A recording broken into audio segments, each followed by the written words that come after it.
Hello everyone, how are you? Let's start our second lesson in Unit 2. In a class of the circulatory system, we said that the blood takes carbon dioxide and other harmful substances from all the body parts to special organs to get rid of them. In this lesson, we will talk about the harmful substances. What are harmful substances?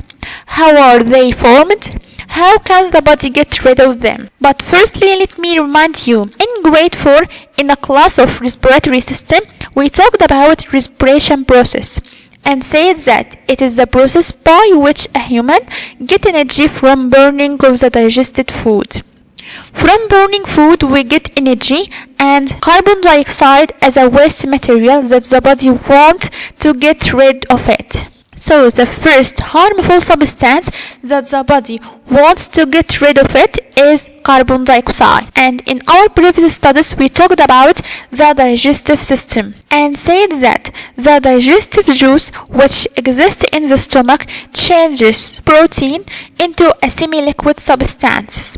That means it breaks down protein from complex substance into simple substance. From this process, there is some harmful materials is formed. These materials are called nitrogenous wastes, like urea and uric acid. So, the second harmful substance that the body wants to get rid of it is nitrogenous wastes. And the third one is excess or extra salts and extra water. When the digestive system digests food, we get some useful material like vitamins, but there is some extra material that the body doesn't need, like extra salts and extra water. So the body needs to get rid of them by dissolving the extra salt in the extra water. So till now we have three harmful materials: carbon dioxide, nitrogenous wastes, and extra salt and extra water. We can call them excretory materials. So as we said, they are waste materials produced inside the body cells where the body must get rid of them, as it contains harmless materials that the body cannot use and doesn't need it, like extra salt and extra water, and poisonous materials like nitrogenous wastes. Now we will talk about how body gets rid of these materials. As we said that in the class of the circulatory system, that the blood, especially the red blood cells, take carbon dioxide from all the body parts, then enter the right atrium of the heart through superior vena cava and inferior vena cava. Then the blood in the right atrium passes through the valve to enter the right ventricle. So the blood in the right ventricle now has carbon dioxide. So it will pass through the pulmonary artery to reach the two lungs. We say that the end of the artery is the start of the blood capillaries.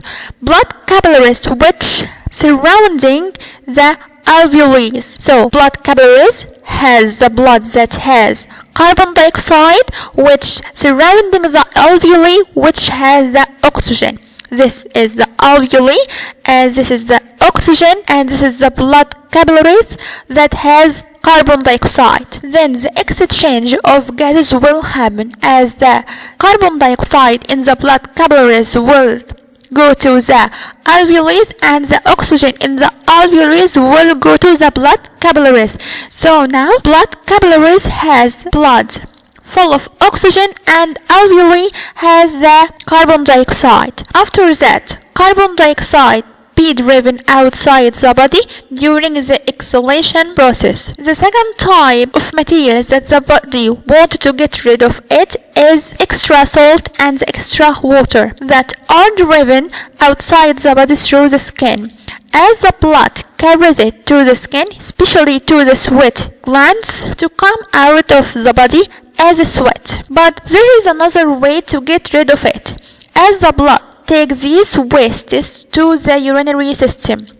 By the same way, the blood takes the nitrogenous wastes to the urinary system. So firstly, let's talk about the human urinary system. It's located in the abdominal cavity near the backbone, and it gets rid of the nitrogenous wastes, excess or extra salts and extra water, and driven these wastes outside the body in form of urine. Let's talk about the details. Firstly, the urinary system consists of the two kidneys, two ureteres, and urinary bladder.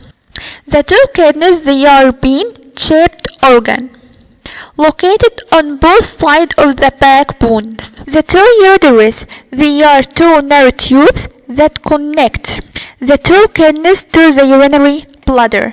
The urinary bladder, it is a balloon like a sac that receives the urine from the two ureteres and ends with urethra that opens outside the body. Now let's see how the body gets rid of these wastes. As we said in the last class, that the artery carries blood that has wastes. By the same way, artery carries blood that contains nitrogenous wastes to the two kidneys. Filtration blood or take the urea and uric acid and extra salt and other waste materials from the blood and getting rid of these waste in the form of urine. Now, urine will pass through the two arteries, but the clean blood will go back to the heart to be pumped to all the body parts. So it will pass through the veins to go back to the heart to be pumped to all the body parts,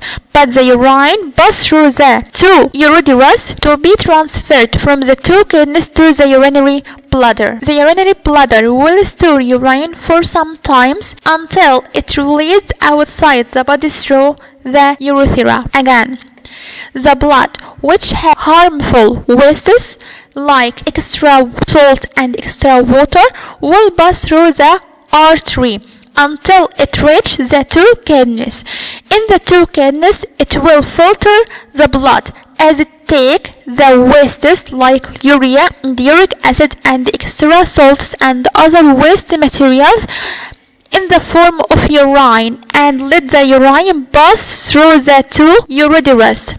But the clean blood will pass through the veins to return to the heart to be pumped to all the body parts. Then we will back to the urine, which will pass through the ureteres to reach the urinary bladder. Urinary bladder will take or store urine for some time until it released outside the body through the urethra. Now we will talk about how can we keep the urinary system healthy. Firstly, drink suitable amounts of clean water and eat healthy food that is low in salts. Keep away from irrigation canals and avoid urinating in them to avoid schistosomiasis disease. At least don't keep urine in the urinary bladder for long periods or for long time because this affects the function of kidneys. Till now we talked about the wastes of the digestive food, but there is some wastes material that doesn't digest. The body can get rid of them as a solid waste in the large intestine until they pass out of the body.